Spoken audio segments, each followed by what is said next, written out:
The grandparents in our story were so posh that they weren't even called Mr. and Mrs. They were called Lord and Lady Carrington. Everyone assumed they were happily married because they behaved terribly well and wore very expensive clothes, but the truth of the matter was that no one really knew, because no one had ever seen or heard them talking to each other. They had 2 daughters called Prunella and Isabel. Prunella was the eldest and was conceited and vain. All she wanted to do was to go shopping or hunt small animals for the purpose of killing them. Luckily, she is not going to be in our story very much. All Isabel wanted was to have a real family of her own. By real, she meant a family that had people in it who actually loved each other. When she expressed this one day at breakfast, everyone went very quiet. Lord Carrington coughed. But that was the only response. Like I said, weird.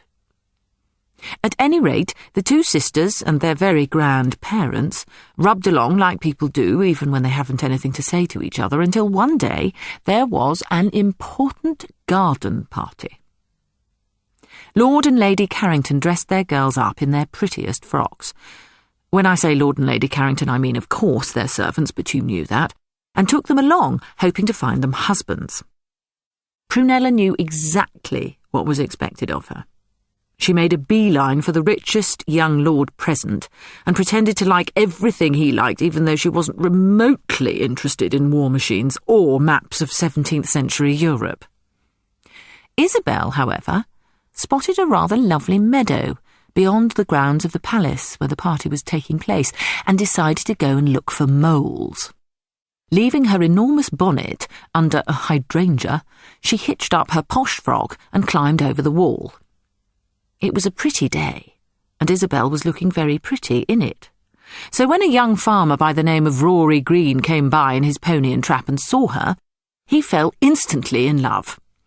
Impulsive by nature, as anyone who knows anything about the world would already have realised, and quite frankly, it's pretty stupid to fall in love with a pretty girl in a pretty frock, in a pretty field, on a pretty day. Don't. Find out what she's like first. He parked the pony and leapt into the field to say hello. The fact is that Isabel was also quite impulsive, and upon seeing the handsome young man leaping over the gate and hailing her with quite the nicest smile she'd ever seen, she went and fell instantly in love too. A recipe for disaster, I hear you cry, and under less fortunate circumstances you would be perfectly right.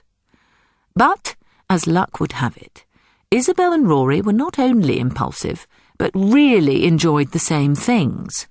Things like egg and cress, spider's webs after rain, the smell of cow parsley, and, surprisingly, early thatching techniques. They realised very quickly that they simply had to get married and have babies together. Well, you can imagine the reaction. Poor Prunella, who'd done so well and got engaged to someone she'd soon end up loathing, was completely ignored as Lord and Lady Carrington tried to persuade Isabel that she was delusional and needed 6 months in a Belgian sanatorium to cure her of her fantasies.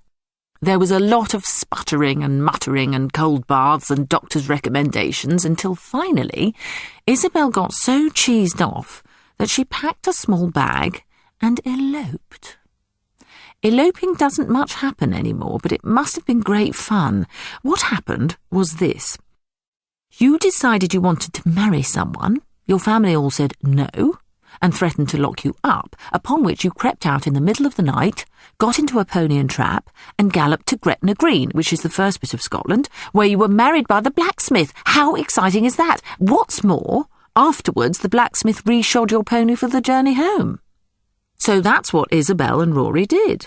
And of course Lord and Lady Carrington were very cross, and much as you might expect, went and cut her off without a penny.